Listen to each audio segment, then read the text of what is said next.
Hello, students, and a very good morning to you. Students, as we are studying Chapter 12, that is Reproduction in Plants, so this is the second part of this chapter. Students, in our previous video, that is the first part of this chapter, we have studied about asexual reproduction in plants in which only one parent plant is required. In that video, we have studied about different methods of asexual reproduction, that is binary fission, budding, fragmentation, spore formation, and vegetative propagation. So, the methods as binary fission, budding, fragmentation, and spore formation, these methods takes place in lower plants as algae, fungi, and bacteria, etc. Then we have studied about vegetative propagation, in which we have studied natural and artificial methods of vegetative propagation. So that methods can be applied in higher plants, that is flowering plants, but in their but through their vegetative part as roots, stems, and leaves. Now we will study about the second mode of reproduction in plants, that is sexual reproduction in plants. So that sexual reproduction in plants we will study in this part. So let's have a look what we are going to study in this video. So in this video we will study about sexual reproduction in plants, in which we will study about structure of a typical flower that we have studied in 6th class also. After that, we will see pollination, and in pollination, two types of pollinations, that is self-pollination and cross-pollination. Then we will see agents of pollination. After that, we will study about fertilization, and then formation and dispersal of seeds and fruits. So students, in this part, our first topic is sexual reproduction in plants. So we know that most of the flowering plants reproduce sexually, and first of all, in plants, sexual reproduction was described by R. Camerarius in 1649. We know that plant has two parts, that is vegetative part and reproductive part. So root, stem, and leaves are of the plants, they are known as vegetative parts, and flower is the reproductive part of plant, because reproductive organs are present in flower and sexual reproduction takes place in flower. That is why flower is the reproductive part of plant. And sexual reproduction, it takes place after the fusion of reproductive cells, means gametes, and they leads to the formation of zygote. So what happened in this case, the two reproductive cells or gametes, means a male reproductive cell or male gamete and female reproductive cell or female gamete, they both they fuse together and they form a third cell, and the third cell is called zygote. And this sexual reproduction is completed in two steps, that is pollination and fertilization. So here we are knowing that sexual reproduction, when sexual reproduction takes place in plants, then there is a need of two reproductive cells, that is male reproductive cell and female reproductive cell. Unlike asexual reproduction, here two parents are required. In this case, fusion of male and female cells also takes place, and seed will also form in sexual reproduction. Okay, so here we are knowing that flower is the reproductive part of the plant. So first of all, we will see the structure of a typical flower. So this topic you have studied in 6th class in detail. So first we will start a structure of a typical flower. So we know that typical flower consists of four sets of floral parts, that is calyx, that calyx means sepals, then corolla means group of petals, and roscium means the male reproductive part, that is stamens, or and gynoecium or pistil, that is female reproductive part, means carpels. So there are two roles, that is the first two roles, they do not take part in reproduction. They are known as accessory roles. Okay, and the inner two roles are directly connected with sexual reproduction. So here we can see the diagram of a typical flower. So any typical flower consists of four parts, that is calyx, corolla, androecium and gynoecium. Calyx and corolla, they are not having any role. They are not having any role in the reproduction process. So these are the accessory parts. And androecium and gynoecium. Androecium is the male reproductive part and gynoecium is a female reproductive part. So they are having direct role in the process of reproduction. So first we will start with calyx. So unit of calyx are called sepals. So the sepals are green leaf-like part in the outermost circle or outermost roll of the flower, and all the sepals, they are collectively called as calyx. And the main function of calyx or sepals is to protect the flower in its initial stage, that is in the bud stage. Means when flower is present in the bud stage, in that stage calyx or sepals, they protect the flower. Now next part is corolla.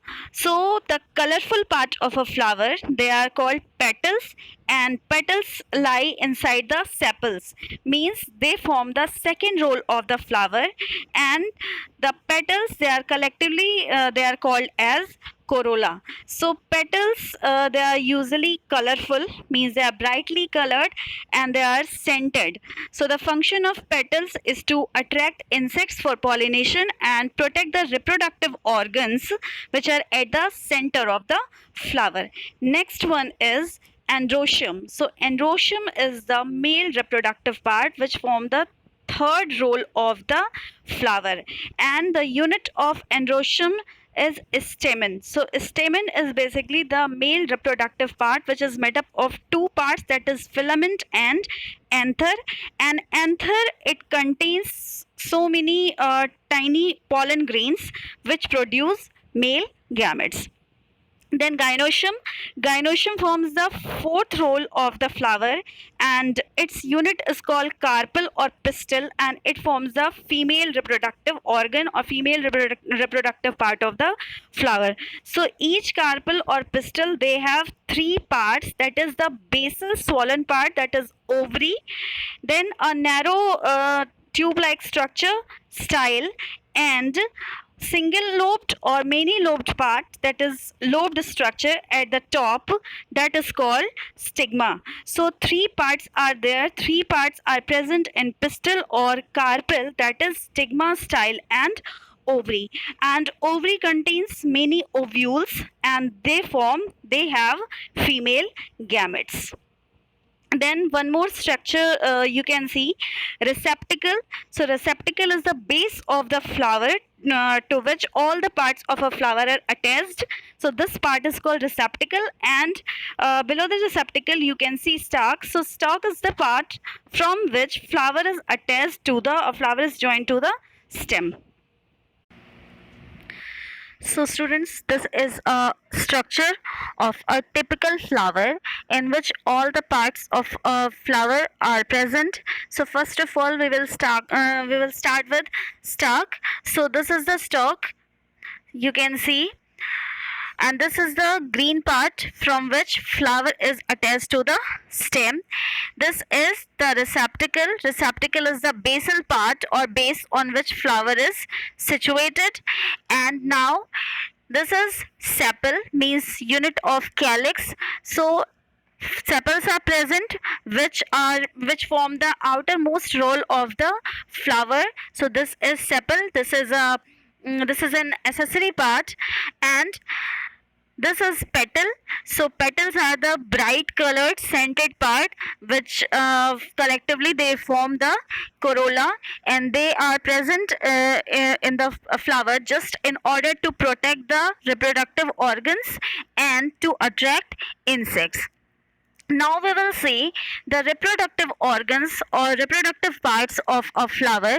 So first of all we will see androecium. Androecium means the male reproductive part, and unit of androecium is called stamen. So stamen, this is the structure of a stamen. You can see the upper lobed structure, this is called anther, and the tube like structure is called filament. So inside the anther, tiny pollen grains are present, and these pollen grains, they form the male gamete. So this is the structure of stamen, which is male reproductive part of a flower. Now we will see female reproductive part, that is gynoecium. So unit of gynoecium is called carpel or pistil, and which has three parts. So this upper lobed structure is called stigma. This tube-like structure is called style, and the basal swollen part is called ovary. And inside the ovary, tiny structures are present. These structures are called ovules. So carpel is the unit of gynoecium, that is the female reproductive part, which has three parts, that is stigma, style, and ovary. Inside the ovary, tiny structures are present. These are called ovules, which form the female gamete. Means inside the ovule, egg cells are present, which form the female gamete.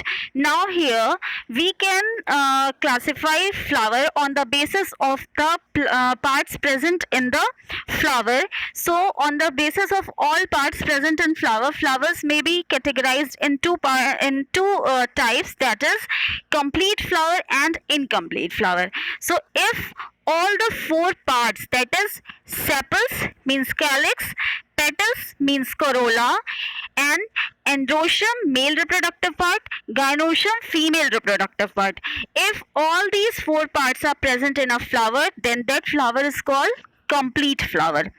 Then if any one of the part is missing, means if sepals are not present, or maybe androecium is absent, or gynoecium is absent, so if any one of the part is missing, then that type of flower is called incomplete flower. So this is complete flower and incomplete flower. Now on the basis of presence and absence of any one of the reproductive part, flowers may be classified into two types, that is bisexual flower and unisexual flower. So if in any flower, male reproductive part or female reproductive part, any one is present, suppose one flower is there in which only stamens are present, means androecium are present and gynoecium is absent, in that case that flower is called unisexual flower. Just like that, if any flower gynoecium is present, means female reproductive part is present and male reproductive part is absent, in that case only that flower is called unisexual flower. So if in any flower male reproductive part is present, then it is called male flower, or female reproductive part is present, then it is called female flower. And if in any flower both parts are present, male reproductive part and female reproductive part, then that flower is called bisexual flower. So the example of unisexual flower means in which only one reproductive part is present. Then the examples are as cucumber, papaya, mulberry, corn, etc. And the examples of bisexual flower means in which both sex organs or both reproductive organs, male and female reproductive organs, are present. So the examples of bisexual flower are mustard, pea, rose, sunflower, china rose, petunia, etc. So this is all about flower. Now we will see pollination. Means next topic is pollination. So the male gametes means which is formed inside the pollen grains, which is present in the pollen grains, need to be transferred to the female gamete present in the ovary to bring about fertilization. So we can say that when the pollen grains produced in the anther are transferred to the stigma of the same flower or another flower, then it is called pollination. Means in simple word we can say the transfer of pollen grains to the stigma of a flower. This process is called pollination. Okay, and this transfer can be take place with the help of wind, water, or insects, etc. So these are called agents of pollination, and pollination is a necessary process for the fusion of male and female gametes.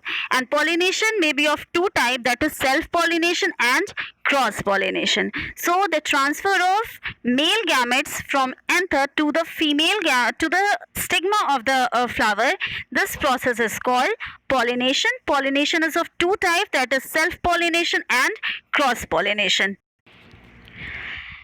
Now students, we will see self-pollination and cross-pollination separately. So first of all, we will see self-pollination. Self-pollination when the pollen grains from the anther of a flower are transferred to the stigma of the same flower or another flower on the same plant, then it is termed as self-pollination. Cross-pollination means when the pollen grains are transferred from anther of one flower to the stigma of another flower of another plant of same type, then it is termed as cross pollination. So suppose this is one plant and this plant has so many flowers.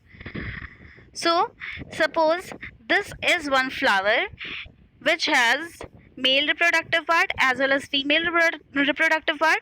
So pollen grains from the anther of this flower is falling on the stigma of the same flower. Okay, this is first condition. Or it may be possible that pollen grains from the anther of this flower are falling to the stigma of the another flower on the same plant. Then this type of pollination is called self-pollination. Means when the pollen grains from the anther of a flower is falling to the stigma of the same flower or another flower on the same plant, then this pollination is called self-pollination. Now come to the cross-pollination. Suppose two plants are there, but these two plants are of same kind. Suppose we are talking about hibiscus plants. So these hibiscus plant means both plants should be of hibiscus plant and their variety should be same.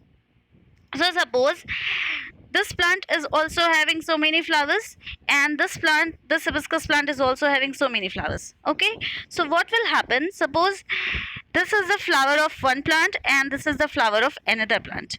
Suppose anther of this flower, pollen grains from the anther of this flower are transferred to the stigma of another flower of another plant of same type. Both plants are of same type. So pollen grains from the anther of one flower is transferred to the stigma of the another flower on the another plant. Means different plants are there of same type, of same kind, then this type of pollination is called cross pollination. So when the pollen grains of same flower are transferred to the stigma of the same flower or another flower on the same plant, then it is called self pollination. Cross pollination means pollen grains from the anther of one flower are transferred to the stigma of another flower of another plant of same kind, then this pollination is called cross pollination. Now examples of self pollination are potato, rice, wood sorrel, pansy, mirabilis, etc. Means these are the plants and so many other plants are also there in which self pollination takes place. And papaya, palm, mulberry, rose, hibiscus, so many other plants are there in which cross pollination takes place. Now in self pollination preserves the parental characters and ensures seed production. So it ensures or it preserves parental character. Why? Because it takes place within the same plant only. Means either in the same flower or in different flower on the same plant. So parental characters are preserved in self pollination. In cross pollination, it produces new variety because it takes place in different plants. Now self-pollination, flowers need not to be large, showy, scented, or full of nectar, because there is no need of these things, because they do not attract insects for pollination. So the flowers in which self-pollination takes place, they are not large, they are not showy, they are not scented. While in cross pollination, the flowers in which cross pollination takes place, these flowers should be colorful, bright, scented, and full of nectar to attract insects. Now, next topic is agents of pollination. Means cross pollination requires help of some external agents for the transfer of pollen grains from one flower to another flower. So these things which help the cross pollination, which help in cross pollination, they are called agents of pollination. And these pollinating agents may be biotic or abiotic. Biotic means living, abiotic means non-living. So abiotic agents means water and wind, and biotic agents means insects, birds, and animals. So first of all, we will see pollination by water. Means pollination which is taking place with the help of water, which is called hydrophily. Hydrophily means pollination by water. So the plants which are aquatic means which are present in water, as hydrilla, vallisneria, and so many other plants are there, ceratophyllum, etc. So in these plants which are aquatic plants, in these plants pollination takes place by water. And the plant which bears female flower, they have the long stalk, and the plants which have male flowers, they have the short stalk. And the male flower get detached from the plant and they float on the surface of water. Their pollen grains are very light weighted and they can very easily carried by water. So when they come in contact with female flower, the pollen grains fall on the stigma and complete the process of pollination. So this is pollination by water. Next one is pollination by wind. So pollination by wind is called as anemophily. Anemophily means pollination by water. So some plants as maize, wheat, sugarcane, etc., they are wind pollinated. Means in these plants pollination takes place by water. So flowers of these plants which are pollinated by wind, they are dull colored because there is no need of bright color, because they do not have to attract insects. They are not scented, they do not secrete sugary nectar, because there is no any need of these things. They do not have to attract insects. So they are dull colored, they are not scented, they are not having nectar also. And they have dry pollen grains, means they are pollen grains produced in very large quantity.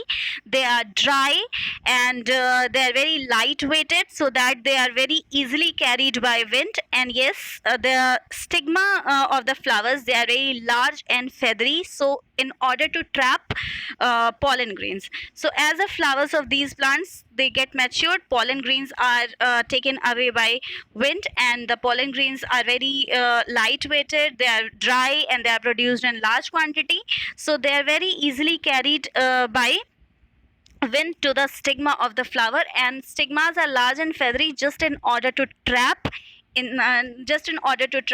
pollen grains.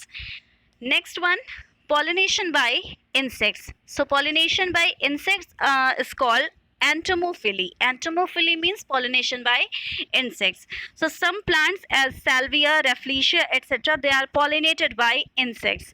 So these plants, obviously they have to attract insects. That is why they are very bright colored, they are very beautiful plants, flowers.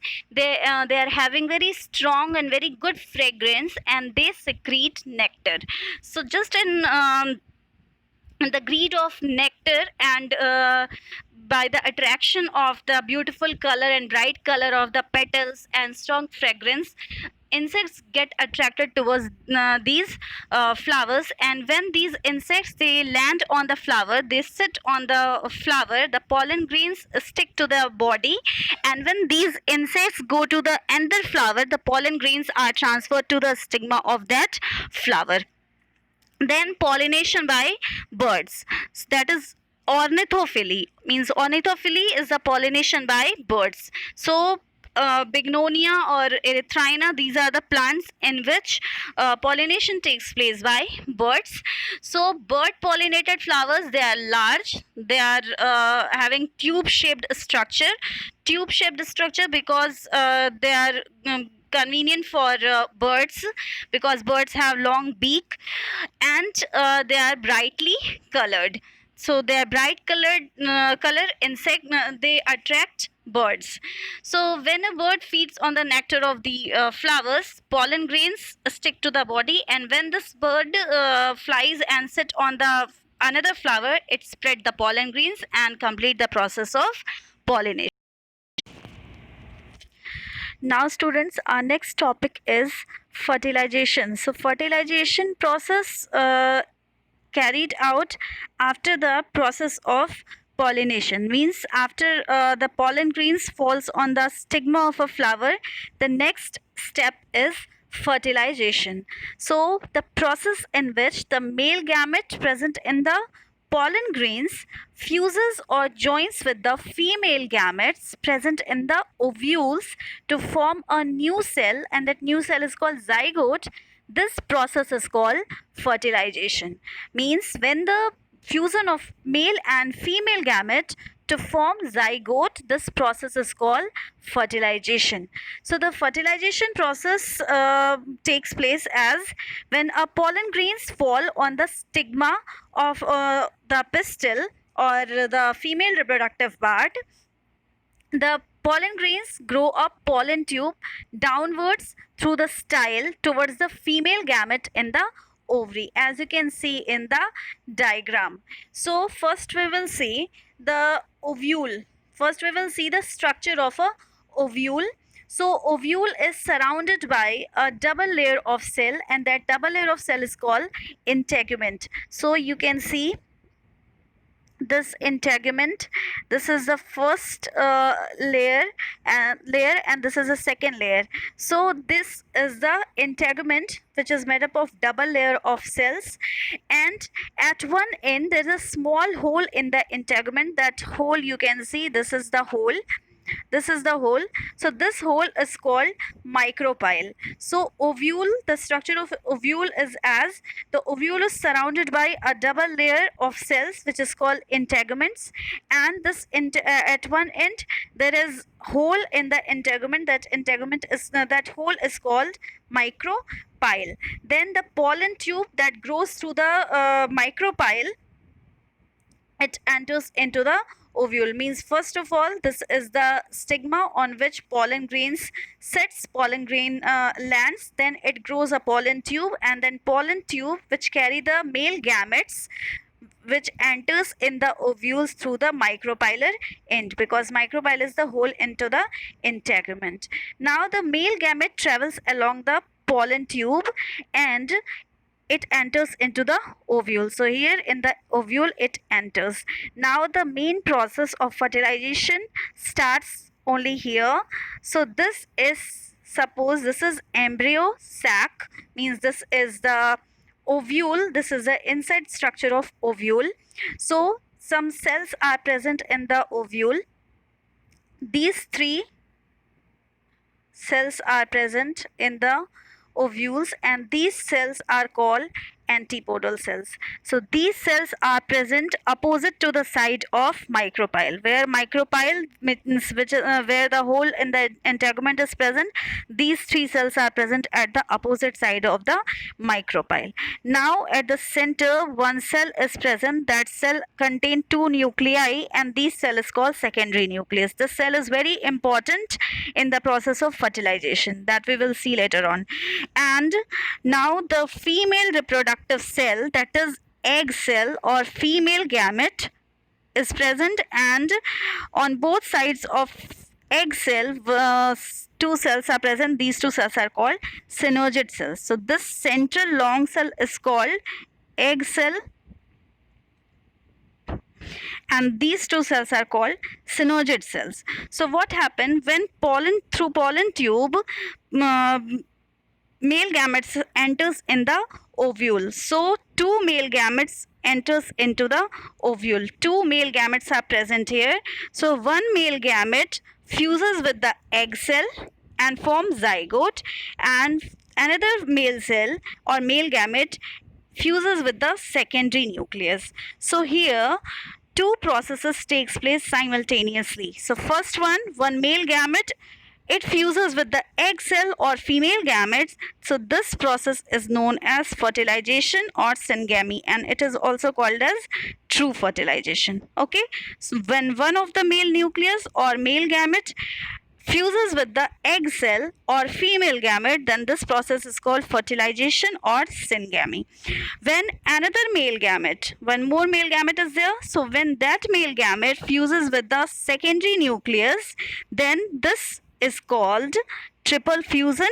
Okay, so two processes are taking place simultaneously. One male gamete enters in the ovule and fuses with the egg cell, then this process is called fertilization or syngamy, and another male gamete fuses with the secondary nucleus, and this is called triple fusion. And these two cells, synergids, and these three antipodal cells, they help in the nutrition of these developing cells.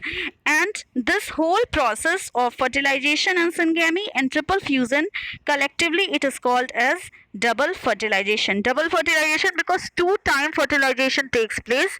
First one is the true fertilization, where the egg cell fertilized with the male gamete. So this is the true fertilization. This is first fertilization. And second fertilization takes place when male gamete fertilizes with the secondary nucleus, which is called as triple fusion. So two time fertilization takes place or double fertilization takes place. That is why this process is called double fertilization. And the male gamete which fuses with the female gamete or egg cell, they form a new cell. That new cell is called zygote, which gives rise to the new plant. Now, formation of fruits and seeds. So, after fertilization, the ovule present in ovary grows to become a seed, in which that fertilization process takes place. That ovule present in ovary grows to become a seed, and the seed contains embryo, means that zygote which develops into embryo. Embryo means baby plant, and food for developing new plant. So seed is having embryo, that is baby plant, means here we have seen that male gamete is fuses with female gamete and form a zygote. So that zygote will give rise to embryo and other things, and this thing which is formed after the triple fusion, they form endosperm. So all these things give nutrition to the developing embryo. So seed contains embryo, means baby plant, and food for developing new plant. So there is a tough protecting outer covering or coating around the seed, which form the seed coat, which is formed from the ovule wall. Okay, and the seed is a sexual reproductive body of a plant which can be used to grow more plants. So actually all the ovules present in the ovary of a flower, they get fertilized by pollen grains and grow to become seeds. So the ovary of a flower may give rise to a number of seeds. Now the embryo or the seeds, they have one or two leaves, and these leaves are called cotyledons. Now on the basis of the number of cotyledons, plants may be of monocotyledonous or dicotyledonous. So if only one cotyledon is present, if only one leaf or one cotyledon is present, then it is called as monocotyledons. As for example, wheat, rice, maize, etc., in which you can see in the seed only one cotyledon is present, so they are monocotyledonous. And if in the seeds two cotyledons are present, means two leaves are present in the seeds, then such type of seeds are called dicotyledons, as peas, beans, grams, etc. When you will open the seed coat, then you can see two cotyledons are present in these seeds. So if one cotyledon is present in the seed, then it is called as monocotyledonous. Mono means one, cotyledon means cotyledon or leaves. So if only one leaf or one cotyledon is present in seed, then it is called as monocotyledons.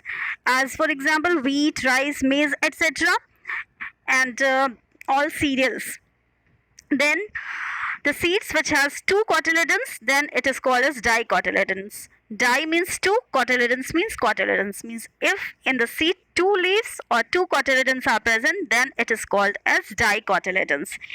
As for example, peas, beans, grams, and all such type of seeds in which two cotyledons or two leaves are present, after removing the seed coat, when you will see two cotyledons are present, then that type of seeds will be dicotyledons. Now, embryo has tiny root called radicle and a tiny stem called plumule. Means in the seed, when it grows, when it starts germinating, you can see a small structure formed in the downwards and one in the upwards. So the structure which grow downward, it is called radicle, which later on grows and give rise to root system, and that structure which grows upwards, it is tiny stem called plumule. After that, after growing, it will give rise to shoot system.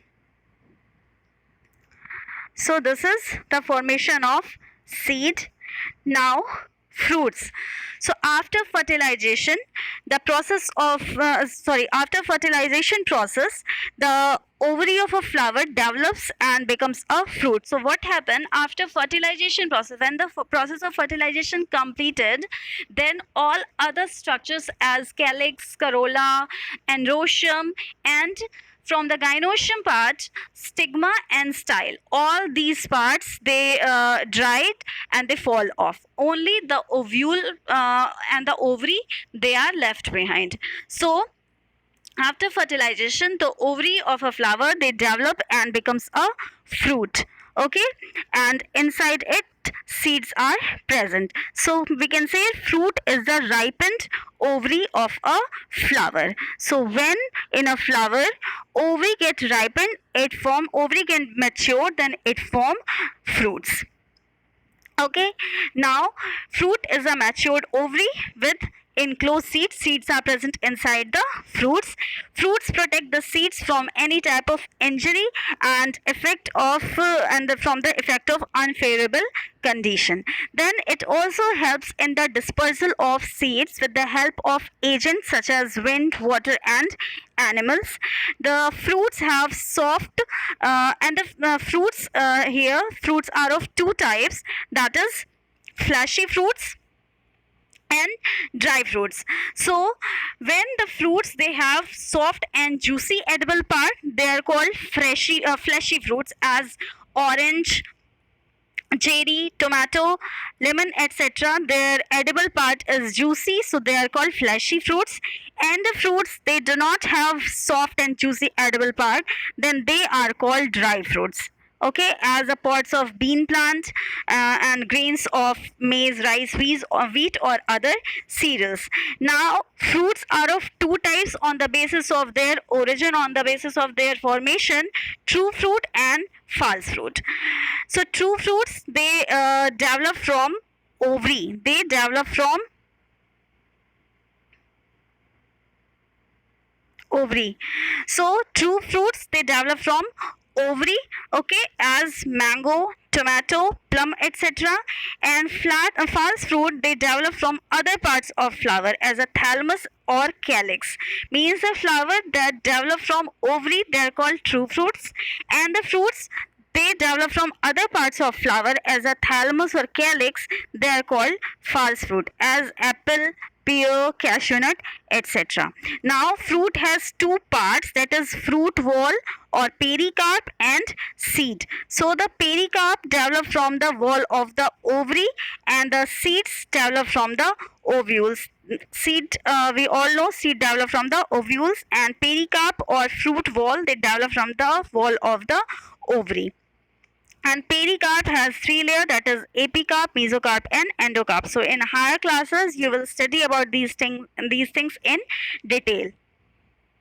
Now, dispersal of seeds and fruits. So the scattering of fruits and seeds is known as dispersal. Dispersal of seeds ensure the seeds are scattered far and wide area so that they may have better chances to find a suitable place to grow without overcrowding. Because suppose there is no any dispersal or scattering of seeds, so what will happen, all the seeds will fall down from the fruit at a one place and they all start growing, and there will be overcrowding and there will be competition among them for all the requirements as shelter, food, water, etc. So when dispersal of seeds takes place, it ensures that seeds are scattered far and wide area, so there will no any overcrowding and there will no any competition among them for these things. And one more thing, if they are scattered, it means they maintain the existence of plant in very far and wide area.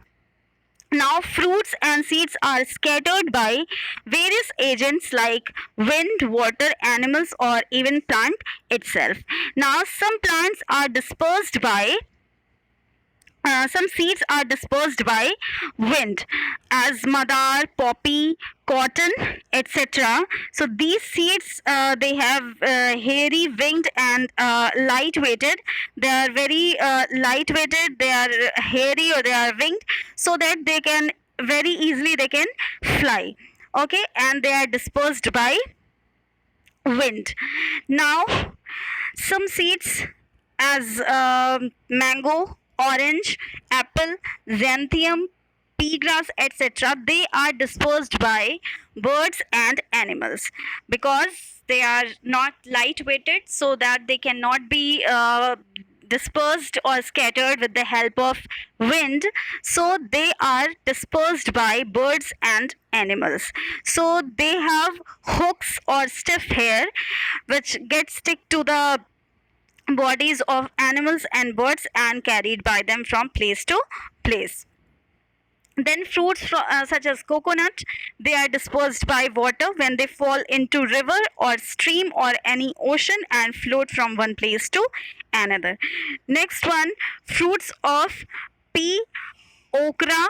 Okra means bhindi. Then mustard, they on ripening, their fruits they split open into two halves and seeds are dispersed by the method of explosion. So these are the methods of dispersal of seeds and fruits. So this is all about your chapter, that is reproduction in plants. So in previous video already we have discussed about asexual reproduction and its methods, and in this video we have discussed about sexual reproduction, then pollination, type of pollination, then fertilization means how process of fertilization takes place, then how the formation of seeds and fruits takes place, then dispersal of seeds and fruits. So I hope you all understood. So for better understanding, first you should read the chapter carefully, then must watch the video. Thank you, students.